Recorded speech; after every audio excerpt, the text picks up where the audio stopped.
మీ అందరికీ దేవుని నామమున వందనాలు. అందరూ బాగున్నారా? ఈ రోజు దీనికి వాగ్దానం తప్పక మీ జీవితంలో నెరవేరాలని ప్రభుకి ప్రార్థన చేయొచ్చునని మీరు ప్రార్థన చేయండి. వీటికంటే గొప్ప కార్యములు చూస్తూ యోహాను సువార్త 1:50 ప్రియమైన దేవుని కుమారుడా, దేవుడి రోజు వాగ్దానం చేస్తున్న మాట ఏంటి అంటే, నతానీయులతో యేసు ప్రభు చెప్పిన మాటే ఈరోజు దేవుడు నీతో కూడా చెప్పడం ప్రారంభిస్తూ ఉన్నాడు. నతానీయులతో దేవుడు మాట్లాడుతూ ఉన్నాడు. నతానీయుల జీవితంలో దేవుడు ఒక అనుకోని సంఘటన గురించి మాట్లాడుతూ ఉన్నాడు. ఎక్కడో ఉన్న నతానీయుల్ని దేవుడు చూసి, ఇదిగో నేను చూశానని చెప్పినప్పుడు నతానీయులు ఆశ్చర్యపోయాడు ఆ అద్భుతమైన కార్యాన్ని బట్టి. అయితే ఒక మాట మీతో చెప్తా ఉన్నాను, ఇప్పుడు వీటికంటే గొప్ప కార్యములు నువ్వు చూస్తావు అనే మాట చెప్పడానికి గల కారణం ఏంటంటే, ఇంతకంటే గొప్ప కార్యాలు నీ జీవితంలో నేను చేస్తాను అని నతానీయులతో దేవుడు మాట్లాడాడు. ఒక మాట మిమ్మల్ని అడుగుతా ఉన్నాను, మీ జీవితంలో ఇంతవరకు దేవుడు ఎన్నో కార్యాలు చేస్తూ వచ్చాడా? అయితే ఒకసారి ఆలోచన చేసుకో. అంతకు మించిన కార్యాలు నీ జీవితంలో చేయాలని దేవుడు ఆశపడతా ఉన్నాడు. నీ జీవితంలో మేలులు చేయాలని దేవుడే ఆశపడుతున్నప్పుడు నువ్వు కూడా నమ్మకంగా యథార్థంగా ఉంటావా? నతానీయులు ఎలాగైతే దేవుడిని నమ్మాడో అదే విధంగా నువ్వు నమ్మాలి. అక్కడ అందుకే చెప్పాడు, ఇదిగో నువ్వు నమ్ముతున్నావా అని ప్రశ్న వేసిన తర్వాత ఈ మాట చెప్పడం ప్రారంభిస్తూ ఉన్నాడు. వీటికంటే గొప్ప కార్యాలు నువ్వు చూస్తావు అనే మాట దేవుడు చెప్పాడు. నువ్వు కూడా నమ్మినట్లయితే, నతానీయులు నమ్మినట్లే నువ్వు కూడా నమ్మినట్లయితే, నువ్వు కూడా గొప్ప కార్యాలు నీ జీవితంలో చూస్తావు అనే విషయాన్ని మర్చిపోకండి. ప్రభు నేరుగా నీతోనే మాట్లాడుతూ ఉన్నాడు కదా. ఈరోజు ఒకసారి నువ్వు పరిశీలన చేసుకో.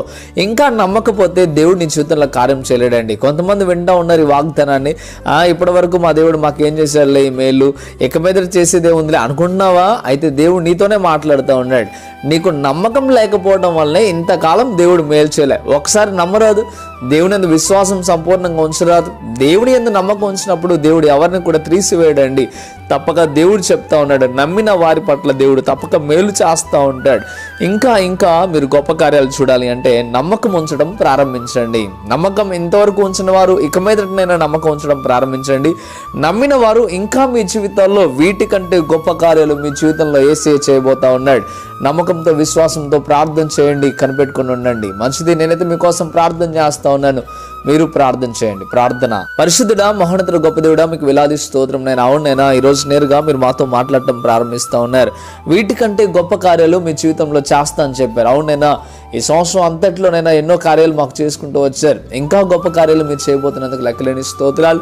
మీరు మాట్లాడుతున్నందుకు వందనాలు. నిజమే, ఇంకానైనా మీరు గొప్ప కార్యాలు చేస్తుండగా ఇంకా నమ్మకంగా యథార్థంగా మేము ఉండటకు సహాయం తెచ్చండి. ఏ బిడ్డనైనా ఇంతవరకు నమ్మకంతో లేరో వారి జీవితాల్లో ఇకనైనా నమ్మకం కలిగి ఉండడానికి సహాయం తెచ్చండి ప్రభువా.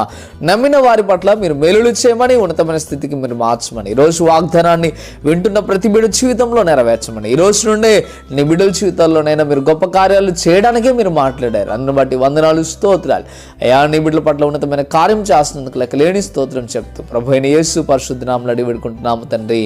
ఆమేన్, ఆమేన్. ప్రియమైన దేవులారా, ఈ వాగ్దానం ద్వారా దేవుడు మీతో మాట్లాడినట్లయితే తప్పక వీడియోని లైక్ చేయండి. అదేవిధంగా ఇంతవరకు కృపా TV India YouTube channel subscribe చేసుకోకపోతే ఇకనైనా మీరు సబ్స్క్రైబ్ చేయండి. ఈ వాగ్దానాన్ని అనేక మందికి మీరు షేర్ చేయడం ద్వారా సువార్త ప్రకటించిన వారు అవుతారు, అనేకులను బలపరిచిన వారు అవుతారు. ప్రియమైన దేవులారా, కృపా టీవీ ఇండియా యూట్యూబ్ ఛానల్ అనేక మంది హెల్ప్ చేస్తూ ఉన్నాం. పేదలకు, అనాథలకు, ఆరోగ్యం సరిగా లేని వారికి హెల్ప్ చేస్తూ ఉన్నాం. మీరు కూడా మాతో కలిసి చక్కని పరిచయంలో పాల్పొందాలని ఆశ మీకు ఉండినట్లయితే తప్పక మీరు మమ్మల్ని సంప్రదించండి. ప్రభు మిమ్మల్ని దీవించును గాక, ఆశీర్వదించును గాక.